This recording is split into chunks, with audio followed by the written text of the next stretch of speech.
आज इस वीडियो में करेंगे 3 मूवी का रिव्यू एक साथ और ये तीनों मूवी आज OTT पे रिलीज हो चुकी है। Amazon प्राइम, जियो सिनेमा और जियो 5 इन तीनों प्लेटफॉर्म पे आई है और मैंने तीनों एक के बाद एक देख डाले हैं, जिसकी वजह से नींद पूरी नहीं हुई है तो आंख दिखा नहीं सकता। That's why this is not style. So बंदा हाजिर है, मैंने देखा है ज़ोएगातो, मिरांडा ब्रदर्स और ए जिंदगी। रिव्यू शुरू करूं उससे पहले अगर आप चैनल पे नए हो तो चैनल को सब्सक्राइब कर लो, बेल का बटन दबाओ और वीडियो को एंड तक जरूर देखना। सबसे पहले बात करना चाहूंगा ज़ोएगातो के बारे में। ज़ोएगातो लास्ट ईयर बहुत ज्यादा ट्रेंड पे था क्योंकि इसको जो है टोरंटो अवार्ड्स मिला था, टोरंटो फिल्म फेस्टिवल में, और ये फिल्म सच्ची में बताऊं तो बहुत सारे अवार्ड्स का हकदार है। अब पता नहीं कैसे इसमें कपिल शर्मा इतना जबरदस्त एक्टिंग कर गए। मैं तो अभी भी कह रहा हूं कि वो कॉमेडी में अपना एक्सेंट निकाल दिए होंगे और वो बस कर डाले होंगे। चलो सबसे पहले बात करता हूं कि इसमें कहानी क्या है। यहाँ पे दिखाया जाता है एक बंदा जो कि बाहर से आया है, उसकी वाइफ के साथ में, और साथ में 2 बच्चे भी है। अब यहाँ पे जो है जिंदगी बसर करने के लिए जो है वो एक डिलीवरी बॉय का काम करता है, जो कि फूड डिलीवरी बॉय है, और जो नाम रखा गया है वो स्विगी और जोमेटो को मिला करके ज़ोएगातो हो चुका है। अब इस मूवी के अंदर में आपको देखने को मिलेगा कि किस तरह से एक बंदा स्ट्रगल करता है as a food delivery guy, और उसके लिए एक एक पैसा कितना ज्यादा इंपॉर्टेंट होता है, कितनी सारी मुश्किलों का सामना करना पड़ता है, और उसके बावजूद जो है वो अपने फैमिली में हंसी खुशी रहने की कोशिश करता है। उसकी वाइफ जो है अपने फैमिली को सपोर्ट करने के लिए घर का काम कर रही होती है, पर कुछ कॉम्प्लिकेशंस होते हैं, उसको किस तरह से सॉल्व करेंगे, और उस चीज को दिखाने में नंदिता दास पूरे तरह से सफलता पाती है। मतलब जो डायरेक्शन है वो आपको कहीं से भी फील नहीं करवाता है कि आप एक मूवी देख रहे हो। और जितने भी लोगों ने एक्टिंग किया है, खास करके कपिल शर्मा और सुहाना गोस्वामी, इन लोगों की एक्टिंग लगती ही नहीं है कि ये लोग एक्टिंग कर रहे हैं। अब कपिल शर्मा को ऐसे सीरियस रोल में देखना बहुत सारे लोगों के लिए भाई बहुत बड़ी ट्रीट होगी, क्योंकि उसको हमेशा से सिर्फ कॉमेडी करते हुए देखा है, पर यहाँ पे जो उनकी एक्टिंग है वो आपको एकदम कन्विंस कर जाती है कि वो एक गरीब है, बिहार से है, उनकी एक्सेंट एकदम रियल है और उनकी जो स्ट्रगल है वो भी बहुत ज्यादा रियल है। तो डायरेक्शन परफॉर्मेंस की अगर बात की जाए तो एकदम सा तगड़ा है, और वहीं पे ये फिल्म आपको एंड तक में अच्छी खासी सरप्राइजेस देती रहती है। वो सरप्राइजेस क्या है मैं नहीं बताऊंगा। बाय द वे ये फिल्म आपको कैसे लगी है कमेंट करके जरूर बताना। बढ़ते हैं नेक्स्ट मूवी की तरफ में, जो कि है मिरांडा ब्रदर्स। ये कहानी का बैकड्रॉप जो है वो गोवा का है, और पूरी की पूरी कहानी में जितने भी कैरेक्टर्स आप देखोगे वो क्रिश्चियन कैरेक्टर्स है, यानी गोवा में रहने वाले जो क्रिश्चियंस होते हैं उनका हिंदी सेम ही है, बस थोड़ा सा इधर उधर हो जाता है। और ये आपको ज्यादा फील इसलिए करवाता है कि थोड़ा सा कल्चर और नाम जितने भी आपको सामने दिखाए जाते हैं वो सब के सब क्रिश्चियन होते हैं। जैसे कि यहाँ पे हीरो का नाम जो है 2 भाई है, एक का नाम रिगालो है, एक का नाम जूलियो है। अब ये दोनों भाई एग्जैक्टली एक फुटबॉल प्लेयर है और इनका सपना है कि कुछ लाइफ में बड़ा करे। मेजान जाफरी और हर्षवर्धन राणे ये दोनों मेन लीड रोल में है,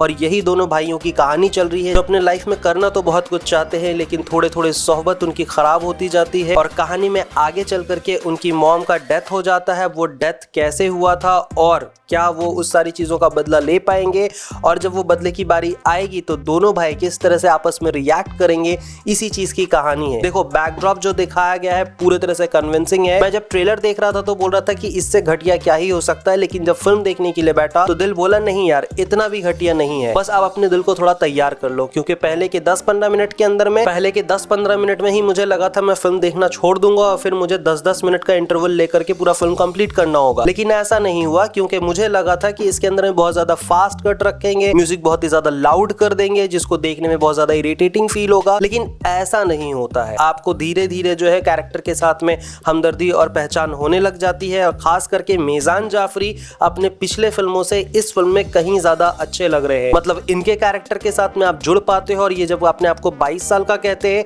आप बिलीव कर लेते हो कि ये 22 साल के हैं। अब इस चीज का मैजिक जावेद जाफरी ही हो सकते हैं, क्योंकि जावेद जाफरी जब इतनी उम्र में जा करके मानव का रोल प्ले करते हैं आदि के साथ धमाल में, और हमें बिलीव हो जाता है कि इनकी थोड़ी सी हटी हुई है और इनकी एज थोड़ी कम है। यही मैजिक इनके बेटे पे काम करता है, और ये जब अपने आप को एक छोटा भाई का रोल प्ले करते हुए दिखा रहे होते हैं तो दिल कहता है कि हाँ ये छोटा भाई है और हर्षवर्धन बड़ा भाई है। एक फुटबॉल प्लेयर जिस तरह से होना चाहिए उस हिसाब से इनकी फिजिक्स को रेडी की गई है। माँ कसम बहुत जबरदस्त तरीके से ये दोनों अपने फिजिक्स को फ्लेक्स कर रहे होते हैं। देखो अब बहुत सारे लोग कह देंगे कि इसको देखने वाले या पसंद करने वाले छपरी हो सकते हैं, लेकिन आप सिर्फ एक फिल्म के नजरिए से देखो और जैसा कैरेक्टर इस कहानी में चाहिए थी उस कैरेक्टर के नजरिए से देखो तो भाई आपको दोनों परफेक्ट लगेंगे। इसके अलावा राहुल देव आपको दिखने वाले हैं, और जो अनदेखी में एक विलन था वो विलन यहाँ पे एज अ फ्रेंड इंट्रोड्यूस करवाया गया है, जो कि कन्विंसिंग लगता है। ओवरऑल अगर कहा जाए तो जितने भी कैरेक्टर है उनकी परफॉर्मेंस अपने हिसाब से ठीक है, ना ही ज्यादा अच्छा ना ही ज्यादा बुरा, सब ठीक है। कहानी की अगर बात की जाए तो हाँ आप एक मौका तो दे ही सकते हो। डायरेक्शन की अगर बात की जाए तो डायरेक्शन को हमेशा से मॉडर्नाइज रखने के लिए पूरा ध्यान रखा रखा गया है ताकि जब न्यू एज बैठ करके इसको देखे तो उसके साथ कनेक्ट कर पाए, तो उस हिसाब से आप कह सकते हो। लेकिन अगर मेरे नजरिए से देखोगे तो आप कहोगे कि भाई आजकल की फिल्में देखना बंद ही कर देना चाहिए। अब मुझे धीरे धीरे फील हो रहा है कि मैं बुढ़ा होता जा रहा हूँ इस तरह की फिल्में देख करके। सो हाँ, ये मूवी एक बार देखने लायक है। बात करते हैं तीसरी मूवी की जिसका नाम है ए जिंदगी। ये फिल्म आई थी 2022 में थिएटर में और ये फिल्म जो है उतने ज्यादा खास कुछ कर नहीं पाई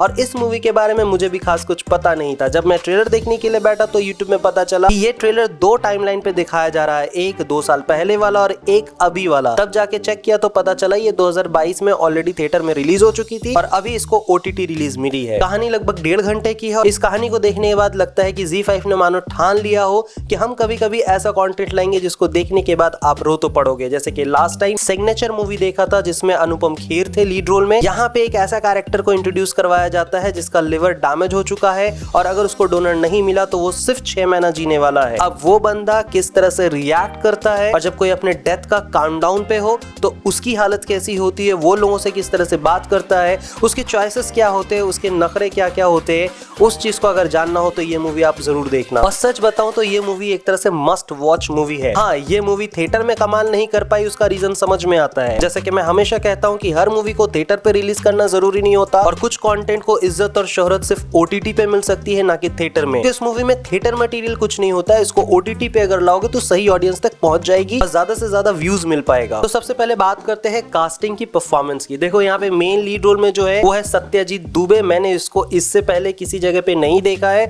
मुझे जहां तक याद है मैंने सिर्फ एडवर्टीजमेंट में देखा है। वहीं पे दूसरा बड़ा नाम अगर कोई जुड़ा, वहीं पे दूसरा कोई बड़ा नाम लीडिंग रोल में जुड़ा हुआ है तो वो है रेवती। इनका रियल नाम भी वही है और इनका जो कैरेक्टर प्ले होता है वो भी रेवती के नाम पे ही होता है। ये इनको कंसल्ट कर रही होती है कि इनको किस तरह से रहना है और क्या करने पे क्या हो सकता है और इनको डोनर मिल पाएगा या नहीं और मिलने तक में किस तरह से बिहेव करना है। यकीन मानो इनका कैरेक्टर आपके दिल में उतर जाता है और सत्यजीत को देख करके आप फील करोगे कि अभी जो आप खा पी रहे हो, अभी जो आप जिस तरह से लाइफस्टाइल जी रहे हो, उसके वजह से अगर कभी भी आप पे मोटापा आ जाए या फिर आपके लिवर के ऊपर प्रेशर आए या फिर पूरी तरह से लिवर डैमेज हो जाए, भले से आपको शराब पीने की वजह से हो या बुरे बुरे खाना खाने से हो, तो उसके बाद से अगर ये चीज हो जाता है तो आपका क्या होगा, उस चीज का पूरा एहसास सत्यजीत दुबे दिलवाते हैं। और सच बताऊं तो भाई इसके बहुत सारे सीन्स ऐसे हैं जो आपको पूरी तरह से मेल्ट कर जाएगा और आप बोलोगे यार कि ये क्या देख रहा हूं मैं और सच्ची में ये क्या हो रहा है। वहीं पे इनके भाई का जो रोल प्ले कर रहे हैं जो कि ऑलरेडी एक डॉक्टर है, उनकी भी हरकतें आपको थोड़ी सी अटपटी लगेगी, लेकिन आगे चलने के बाद आपको समझ में आएगा कि ये कैरेक्टर ऐसा क्यों कर रहा है। सबने अपना काम बड़ी ईमानदारी से निभाई है। एक नर्स का भी रोल प्ले किया जाता है जिसमें थोड़ा सा एक लव एंगल डाला जाता है, वो आया गया हो जाता है, उसका कुछ पता नहीं चलता, लेकिन वो एंगल अगर नहीं दिए तो फिर इंडियन सिनेमा कैसे हो गया भाई। बिना प्यार मोहब्बत के टच के थोड़ी ना, भले से इलायची के ही बराबर देंगे पर देंगे जरूर। डायरेक्शन की अगर बात की जाए तो डायरेक्शन में ये पूरा ध्यान दिया गया है कि आप धीरे धीरे करके जो है स्लो बर्न हो जाओ और वो चीज मैं फील करता हूँ। सो डायरेक्शन जिस नियत के साथ में की गई है वो नियत हम तक पहुंचती है। अब बात आती है कि इस मूवी को देखना चाहिए या नहीं। देखो ZEE5 पे फ्री में अवेलेबल है, आप देख सकते हो, आपके पास जब टाइम है तब जा करके देख सकते हो। बस थोड़ा सा टाइम निकाल करके आराम से बैठो, या फिर ऐसा भी हो सकता है कि आप एक सिटिंग में नहीं 2 से 3 सिटिंग में बैठ करके देखो। मुझे रिव्यू करना था तो हमें एक ही सिटिंग में पूरा देखना होता है। बहुत ही घटिया मूवी होती है तो उसका 10-10 मिनट के इंटरवल में देखना होता है। बकवास सा सीरीज लग जाता है तो एक एपिसोड करके पूरा 8 एपिसोड कंप्लीट करते हैं जिसका रिव्यू बहुत लेट आता है। सो हाँ, इस मूवी को एक मौका आप जरूर दे सकते हो। हाँ, इस मूवी को आप एक मौका जरूर दे सकते हो। So these was the movies और ये रहे इसके रिव्यूज मेरे तरफ से। आप बताओ आपको इनमें से कौन से मूवी का बेसब्री से इंतजार था। मुझे तो ज़्वेगातो का था बहुत बेसब्री से इंतजार, फाइनली उसे देखने को मिला। आप बताओ आप कौन सी मूवी का इंतजार कर रहे थे और आपने इन तीनों में से कौन सी मूवी देखी है, कौन सी अच्छी लगी, कौन सी बुरी लगी, कमेंट करके जरूर बताना। यहाँ तक वीडियो देखने के लिए तहे दिल से धन्यवाद। मिलूंगा नेक्स्ट वीडियो में, तब तक के लिए स्वस्थ रहो, मस्त रहो, जबरदस्त रहो।